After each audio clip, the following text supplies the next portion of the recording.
Mahindra and Mahindra. ఈ stock last 1 ఇయర్‌గా 112% పైనే return ఇచ్చింది. అసలు ఈ కంపెనీ ఫండమెంటల్స్ ఏం మారాయి? ఎందుకని ఇంతలా రిటర్న్‌ని జనరేట్ చేసిందో ఈ వీడియోలో తెలుసుకుందాం. హలో ఫ్రెండ్స్, నా పేరు సాయి చరణ్. M&M అనగానే మనకి గుర్తొచ్చేది ఎస్యూవీ కార్స్. పర్టికులర్‌గా కోవిడ్ తర్వాత ప్రజలు వాళ్ళ ఓన్ కార్ కావాలని కోరుకుంటున్నారు. అలాగే ఇన్కమ్ లెవెల్స్ కూడా పెరగటం, ఈ కార్స్‌కి బాగా డిమాండ్ వచ్చింది.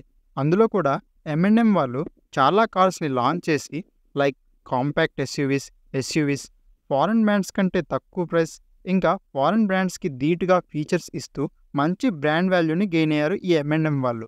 మహీంద్రా వాళ్ళ కార్ సేల్స్ ఒకసారి చూడండి. వాళ్ళ కాంపాక్ట్ ఎస్యూవీ కార్ సేల్స్ 2020-2024 చూసుకుంటే సేల్స్ 31% CAGRతో గ్రో అవుతున్నాయి. ఇంకా ఎస్యూవీ కార్ సేల్స్ చూసుకుంటే 25% CAGRతో గ్రో అవుతున్నాయి. ఇండియాలో ఇన్కమ్ లెవెల్స్ రైజ్ అవ్వటం, ఇంకా ఫారెన్ కార్స్తో పోలిస్తే తక్కువ ప్రైస్కి మంచి ఫీచర్స్ ఈ మహీంద్రా వాళ్ళు ఇస్తుండటం ఇంతలా వీళ్ళ బిజినెస్ గ్రో అయింది. ఇంకా వీళ్ళ ప్లస్ పాయింట్ ఏంటంటే ప్రతి ప్రైస్లో కూడా ఒక కార్ని ఉంచటం, కస్టమర్స్కి చాలా ఆప్షన్స్ ప్రొవైడ్ చేయటం వలన ఇండియాలో నెంబర్ 1 ఎస్యూవీ ప్లేయర్గా నిలబడగలిగారు.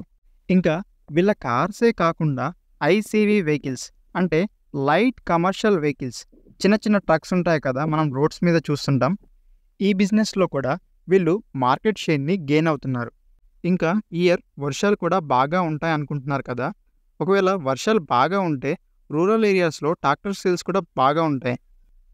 ఇంకా వీళ్ళు FY26కి వీళ్ళ వెహికల్ మ్యానుఫ్యాక్చరింగ్ కెపాసిటీని పెంచుకుంటామని చెప్తున్నారు. లాస్ట్ 2-3 ఇయర్స్ చూసుకున్నా కానీ కెపాసిటీని పెంచుకుంటూనే ఉన్నారు.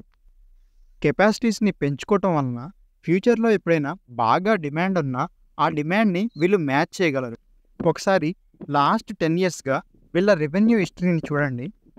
2013 నుంచి నియర్లీ 2017 వరకు వాళ్ళ సేల్స్ 40,000 crores మార్క్ దగ్గరే ఉంది. కానీ సడన్గా 2018 నుంచి చూడండి సేల్స్లో జంప్ కనిపిస్తుంది. 2020-2021 సేల్స్ చూడకండి, ఎందుకంటే ఆ టైంలో మనకి కోవిడ్ ఉంది. కోవిడ్ తర్వాత రెవెన్యూ ఇంకా ఎక్కువ జంప్ అయింది. లాస్ట్ 3 ఇయర్స్గా 31% CAGRతో రెవెన్యూ గ్రో అవుతుంది.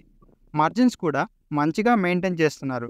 హైయెస్ట్ ఎవర్ సేల్స్ని అండ్ హైయెస్ట్ ఎవర్ ప్రాఫిట్స్ని పోస్ట్ చేస్తున్నారు. ఇంకా FIS కూడా వాళ్ళ వాటాని పెంచుకుంటూ రావటం వలన ఈ స్టాక్ ఇంతలా రన్అప్ ఇచ్చింది. కానీ ఇప్పుడు ఎంటర్ అవ్వచ్చా, అదే క్వశ్చన్. ఇప్పుడు స్టాక్ ఏ వాల్యూలో ట్రేడ్ అవుతుందో చూద్దాం. ఇంతలా సేల్స్ గ్రో అవటం వలన ఆటోమేటిక్గా మార్కెట్ కూడా వీళ్ళకి ప్రీమియం ఎక్కువే ఇచ్చింది. ప్రైస్ టు ఎర్నింగ్ చూసుకుంటే 32గా ఉంది. ఇండస్ట్రీ ప్రైస్ టు ఎర్నింగ్ చూసుకుంటే 31గా ఉంది. Last 5 years average price to ఎర్నింగ్తో కంపేర్ చేసినా ఇప్పుడున్న ప్రైస్ టు ఎర్నింగ్ ఎక్కువగానే ఉంది. ఇంకా ప్రైస్ టు బుక్ అయితే 5.5గా ఉంది. Last 5 years average price to book compare చేసినా ఎక్కువగానే ఉంది. ఇంకా ఆటో ఇండెక్స్కి M&Mకి డీవియేషన్ కూడా వచ్చింది. కానీ మార్కెట్ ఏమనుకుంటుందంటే వీళ్ళ ఎస్యూవీ కార్ బిజినెస్ ఇంకా ఎక్కువ గ్రో అవుతుందని. అలా కానీ జరిగితే మార్కెట్ ఇంకా ఈ స్టాక్ని పైకి తీసుకెళ్తుంది. ఒకవేళ అలా జరగకుండా మార్కెట్ని డిసప్పాయింట్ చేస్తే మాత్రం డౌన్ సైడ్ కూడా రిస్క్ అంతే ఉందని మర్చిపోవద్దు. అండ్ గట్టిగా గుర్తుపెట్టుకోవాలి కూడా. బట్ ఇప్పుడు ఎవరైనా ఇన్వెస్ట్ చేయాలనుకుంటే వాళ్ళ ఓన్గా స్టడీ చేసుకోండి. ఇప్పటి నుంచి వచ్చే ప్రతి ఒక్క క్వార్టర్ రిజల్ట్స్ని అనాలిసిస్ చేసుకోండి. కరెక్ట్ ఎంట్రీ అండ్ కరెక్ట్ ఎగ్జిట్ని ప్లాన్ చేసుకోండి. ఇది నా అనాలిసిస్ మాత్రమే, ఎటువంటి బై అండ్ సెల్ రికమెండ్ కాదు. ఒకవేళ నా ఎక్స్ప్లెనేషన్ నచ్చితే లైక్ అండ్ సబ్స్క్రైబ్ చేసుకోండి ఫ్రెండ్స్.